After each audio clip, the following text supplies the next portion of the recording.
mga kasiman, good afternoon, no? Andito naman tayo sa baris na tinatawag, no? Napakalalim na ilog, no? May kuha na kami, no? January 2. Nanganting na naman kami. Kasama natin si Katropa, si Nilo, si Master andun sa gitna, oh. Doon sa gitna. Na paborito ni Master dito kasi sobrang dami, oh. Yan si Master, oh, sa gitna, oh. Ayan, hinahanap niya yung butas ng malalaking palos dyan. Si Master baka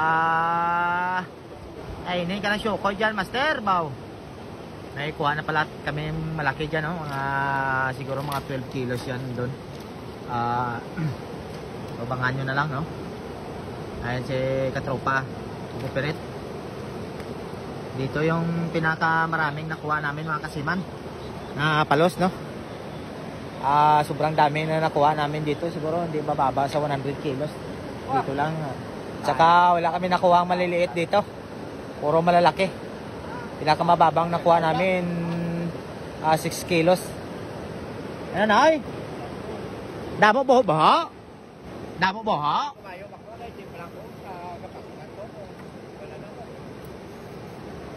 Dami daw mga butas-butas, mga kasiman, sa ano, sa mga basura na ganito.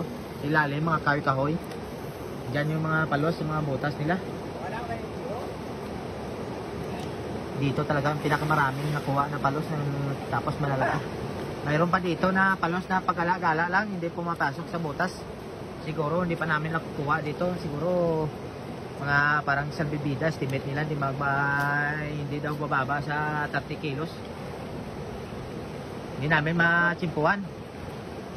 Hindi pumapasok sa mga butas eh. Nakagala-gala lang. Hindi rin kumakain yan sa mga lambo. Sobrang laki ng palos nandito. Wah! Yan o, mga butas na yung mga bato na malalaki dyan. Yan butas ng mga palos dyan. Dyan nakunan din namin ng maraming palos. Doon pa sa gilid, no? So, tapayanan na lang natin, mga kasiman.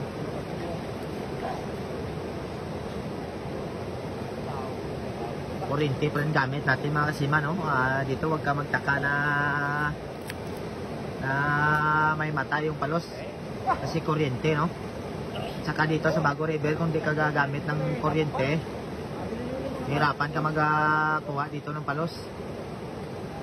Hindi kagaya yan sa iba, no? Nagsasabi lang yan kasi pinagkukunan nyo tagatuhod na ilog. Ito, napakalalim dito. Pahirapan ng pagkuha ng palos dito, kaya nagamitan talaga ng kuryente, no? Ayun. Mga na lang natin, mga kasiman.